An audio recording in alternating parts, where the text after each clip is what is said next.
Breaking చూస్తున్నాము. ఖమ్మం కాంగ్రెస్ కార్యకర్తల సమావేశంలో రసాభాస చోటు చేసుకుంది. కాంగ్రెస్ సమావేశంలో రేణుకా వర్సెస్ భట్టి అన్నట్టుగా మారిపోయింది. కొందరు పని తక్కువ చేస్తూ ఎక్కువ ప్రచారం చేసుకుంటున్నారన్నారు రేణుకా చౌదరి. రేణుకా చౌదరి ప్రసంగానికి అడ్డు తగిలారు భట్టి వర్గం. రేణుకా చౌదరి తీరుపై భట్టి వర్గీయులు ఆగ్రహం వ్యక్తం చేశారు. భట్టి, పొంగులేటి, తుమ్మల సమక్షంలోనే ఈ గొడవ జరిగింది.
ఖమ్మం కాంగ్రెస్ లో విభేదాలు మరోసారి భగ్గుమన్నాయి. డిప్యూటీ సీఎం భట్టి విక్రమార్క సమక్షంలోనే కాంగ్రెస్ కార్యకర్తలు బాహాబాహీకి దిగారు.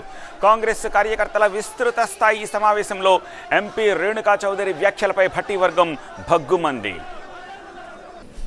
ఈ విధంగా మాట్లాడి విచ్చలవిడిగా ద్వేషాలు పెంచి ఎలక్షన్ కమిషన్ చేతులు కట్టుకొని నోరు పూసుకొని ఎందుకు కూర్చున్నారు మాకు అర్థం కాకుండా. ఇది హేట్ స్పీచ్. ద్వేషాలు పెంచి రగలేని మంటలు సృష్టించే విధానాలు ఇది.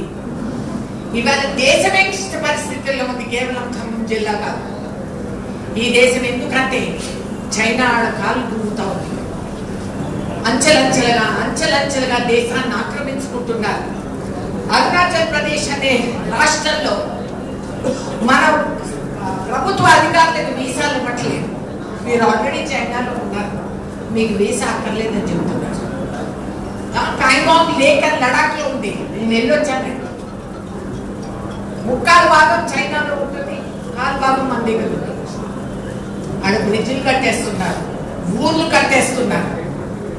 శ్రీలంక ఎప్పుడు మనకి ఎంతో సునాయాసంగా మనం వచ్చిపోయే వాళ్ళని ఇవాళ వాళ్ళకి మనం మహాశత్రువులుగా కనిపిస్తున్నాం. నేపాల్ లాంటి దేశం భారతదేశానికి తప్పుడు వీసా కూడా అక్కర్లేదు. అటువంటి వాళ్ళు తిరిగి మనల్ని ఊరిమి చూస్తున్నారు. బండారా నాయకే శ్రీలంక రాష్ట్రపతిగా ఉన్నప్పుడు నేను వెళ్తే ఆమె పిలిచి కూర్చోబెట్టి రేణుకా గారి ఫోటోలన్నీ సోనియా గాంధీ గారికి ఇవ్వండి ఇక్కడ వచ్చినప్పుడు పిల్లలతో పాటు. అప్పుడు తీసుకు ఆ సందర్భంలో నేను ఇవ్వలేకపోయాను. అంత వినయంగా, అంత ప్రేమగా మన బంధుత్వాలు ఉండేటివి. చదువురాని వాళ్ళు పార్లమెంట్కి చేరి తప్పుడు సర్టిఫికెట్లు చూపించి వాళ్ళు చదివేది రాకుండా చదివేస్తే మొనబతిపోయినట్టు రాజ్యాంగం హక్కులు సమస్యలు తెలియకుండా బాగేపడి వస్తే దేశానికి దుస్థితి పడుతుంది. మీరందరూ మీ అమూల్యమైన ఓటు వేసి ఏపించాలి. మండలి ప్రెసిడెంట్ ఎవరో కూర్చున్నారు ఇక్కడ, అందరూ నాకు కనపడలేదు.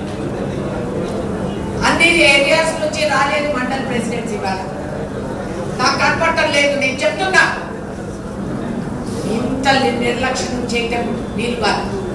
మాకు చూపెట్టాక హాల్ నిండుగా మనుషులు ఉంటే కాదు బ్రదర్. ఈ చిల్లర మోసాలు, ఈ నాటకాలు మానేసి బాధ్యత వహించి పదవులు తీసుకొని పదవుల కోసం ప్రాకులాడేవాడు చాలా ఉంటుంటారు. జరిగేటువంటి సాధారణ ఎన్నికల్లో ప్రతి కార్యకర్త నాయకుడు నేనే ఇక్కడ పోటీ చేసే అభ్యర్థిగా భావించి, ప్రతి నాయకుడు కార్యకర్త నేనే పోటీ చేస్తున్నటువంటి భావంతో ఈ అభ్యర్థి గెలవడం కోసం గట్టిగా పనిచేయాలని చెప్పి మీ అందరికీ నేను సౌనీయంగా మనం చేస్తూ ఇచ్చిన అవకాశాన్ని, వచ్చిన సమయాన్ని వృధా చేసుకోవద్దని చెప్పి ప్రతి ఒక్కరు సమిష్టిగా విజయం కోసం పనిచేయాలని చెప్పి మీ అందరికీ నేను సౌనీయంగా మనం చేస్తున్నాను.